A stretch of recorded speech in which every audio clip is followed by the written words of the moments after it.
জন্মের 3 মাস আগে রোহনের বাবা একটা অ্যাক্সিডেন্টে মারা যান। অ্যাক্সিডেন্টটা হয়েছিল রোহনের বাবার ফ্যাক্টরিতে।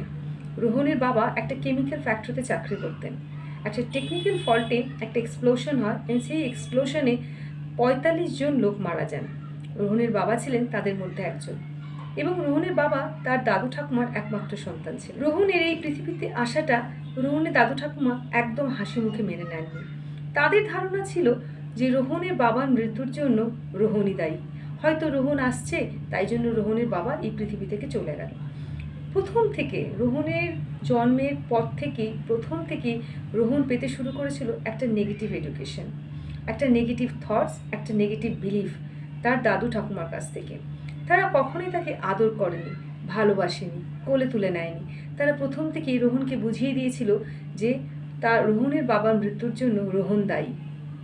এবং রোহন ছোট থেকে তার দাদু ঠাকুমার থেকে একটা ডিস্টেন্স তৈরি করেছিল।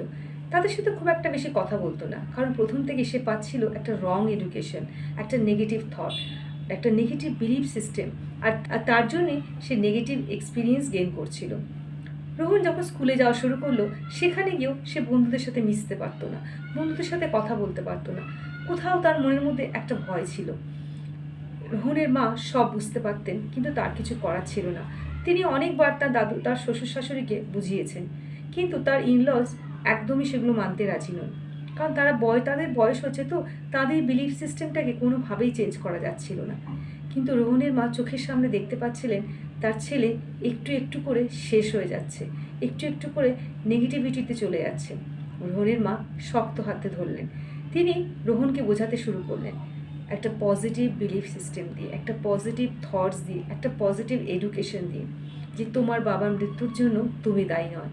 এটা ছিল তার ডেস্টিনি। প্রত্যেকের আলাদা আলাদা ডিফারেন্ট ডেস্টিনি হয়। কেউ আগে চলে যায়, কেউ পরে চলে যায়। প্রত্যেকের বিলিফ সিস্টেম ডিফারেন্ট হয়, প্রত্যেকের বিলিফ থটস ডিফারেন্ট হয়।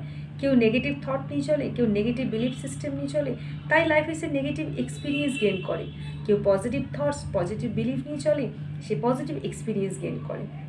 রোহনের মনের থেকে আস্তে আস্তে কালো কুয়াশাটা রোহনের মা একটু একটু করে সরিয়ে দিতে পেরেছিল।